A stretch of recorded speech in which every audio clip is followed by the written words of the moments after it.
Good morning. We are reading this chapter, Lost Spring, second part, and here we have read in earlier class that Manish Jung was taken to Mukesh's home, and then she come across the situation of their house. She come across that that the elder one of the house was not able to pass on anything to his sons except the bangle making, and then she learned the their thoughts about their career, their occupation, that this bangle making had been there for generations to generations. It had been transferred to generation, and these people never thought of any other occupation. They said that it is their destiny to be a bangle maker for the rest of their life, and they do not have a choice of any other occupation. And then she come to know that how these people used to work. She learned that those little children, those boys and girls, they were sitting with their parents or with their elders from day to night, and they were their eyes were adjusted towards darkness all the time. They were doing that job of bangle making in a very dingy place, in a very dark place. They are always surrounded by those hot furnaces. They are working there, and this melting of glass, sometimes it is very harmful for them, and it may cause them blindness for their lifetime, and some of them become blind even in their very early stage, and that is how they were living their life there. And then she come across a girl. She was very little girl. She was making those bangles with her elder of the house, and she really was not aware of the sanctity of the value of these bangles in her life, where in Indian culture these bangles are the symbol of the womanhood of a girl. When she become married, she has to wear those bangles as a signal, or as a sign, or as a symbol of her marriedhood. I can say that. So she really do not know and the meaning, the value of that marriage in her life. And then let's read further. It will dawn on her suddenly one day, when her head is draped with a red wheel, her hands dyed red with henna, and red bangles rolled onto her wrist. She will then become a bride, like the old women beside her who become one many years ago. She still has bangles on her wrist, but no light in her eyes. एक वक्त शेर भर खाना भी नहीं खाया, she says in a voice drained out of joy. She has not enjoyed even one full meal in her entire life, and that's what she has reaped. Her husband, an old man with a flowing beard, says, I know nothing except bangles.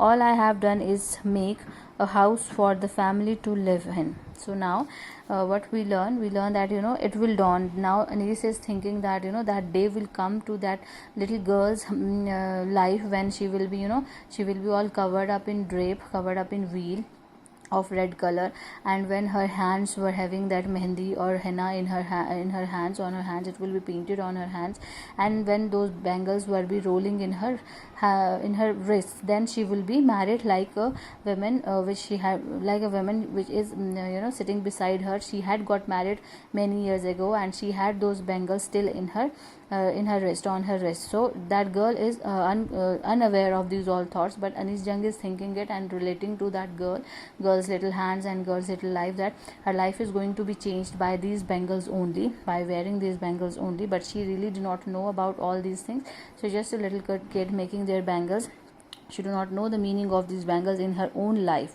And then that lady which is sitting with this girl, she said that एक वक्त भर शेर खाना भी नहीं खाया. What does it mean? That they are not so blessed that they can have a one time meal, full belly one time meal, that they are not able to have a full meal of a one time of the whole day. They could not earn so enough money from this bangles business, that they are not able to have a full one time meal out of whole day. So they are so incapable of making both ends meet properly.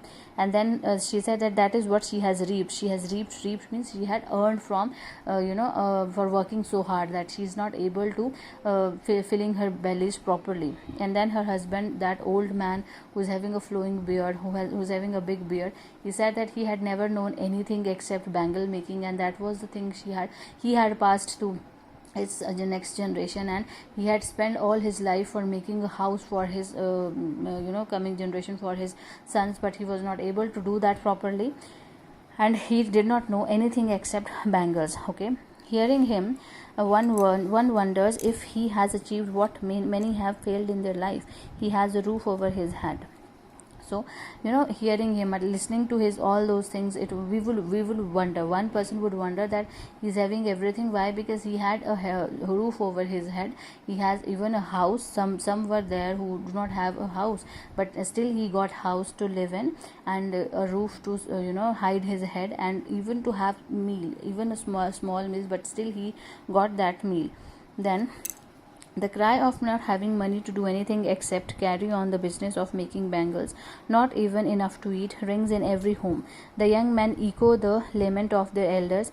Little has moved with time, it seems, in Firozabad. Years of mind-numbing toil have killed all initiative and the ability of dream. So the cry of having not money, the cry and the pain of having not enough money to do anything else, it rung everywhere. It rung means it is to be listened in every house of the Firozabad. Every house had the same pitiable condition, that they do not have enough money so that they can start a new occupation, so that they can move into a new occupation or new business. They do not have enough money. They hardly make both ends meet, so they do not have enough money. And the young man echo the lament. Echo means they always saying this, the lament of their elders. Lament means the sad work done by their elders. They are not able to do anything else. Why? Because they are being forced to do this job, even when they are very young, even when they are not even conscious of that what they are doing. So they are just lamenting over their elders' actions. And little had moved with time, that everything has moved with the time, world has moved with the time, but nothing has moved at Firozabad.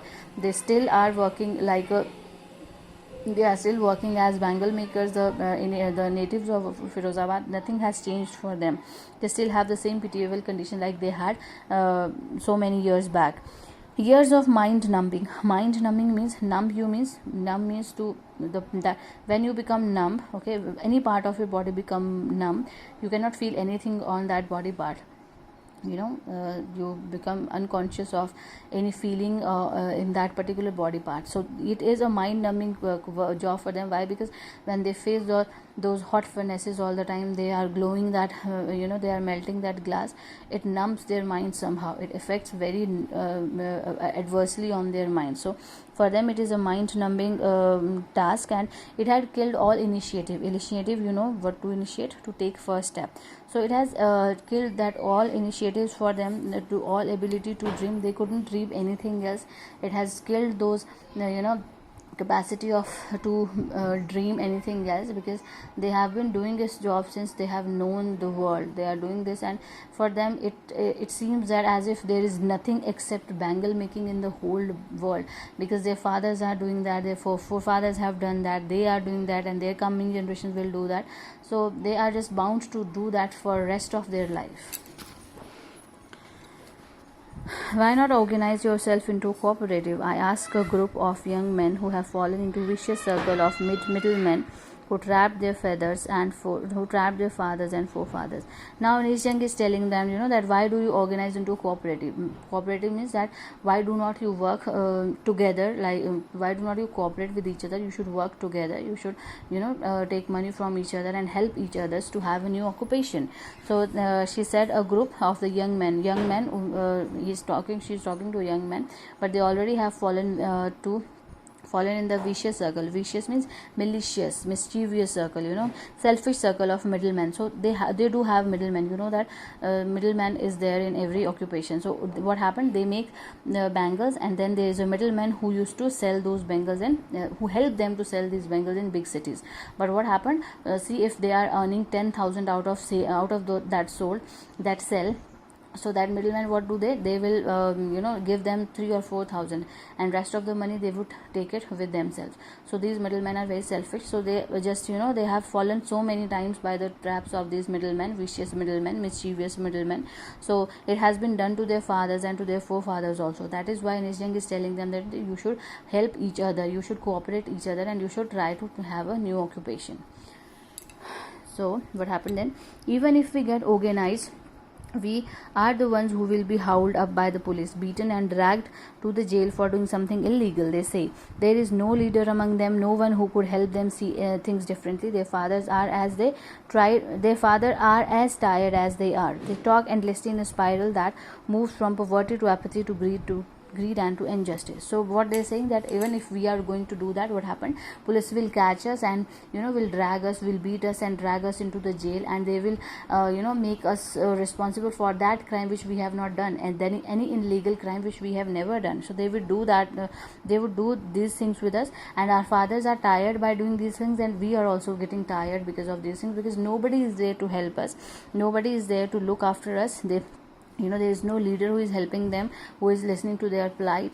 So nobody is out there to help him, to rescue them out of this kind of occupation which is not giving them proper enough money to save, or enough money to have their bellies filled with food and any other thing. And they talk endlessly.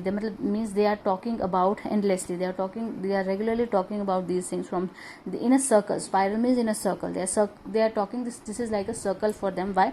Because it moves from poverty to apathy. Apathy means sadness. Apathy means a pre-existing hunger or pre-existing sadness is there, because of poverty they are sad, they have apathy, and apathy to grief, to injustice, and sometimes they become greedy. They really want to go to do something else, and what it will bring injustice to them. It is like a circle of helplessness for them. It is a like circle of plight for them. They cannot go out of this circle. This circle is their whole life. They cannot think of anything else, because why?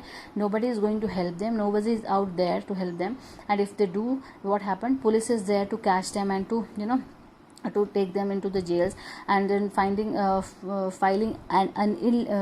illegal crimes on their heads which they have never committed. So read your chapter till here. This chapter is important. Read each and every line of this chapter.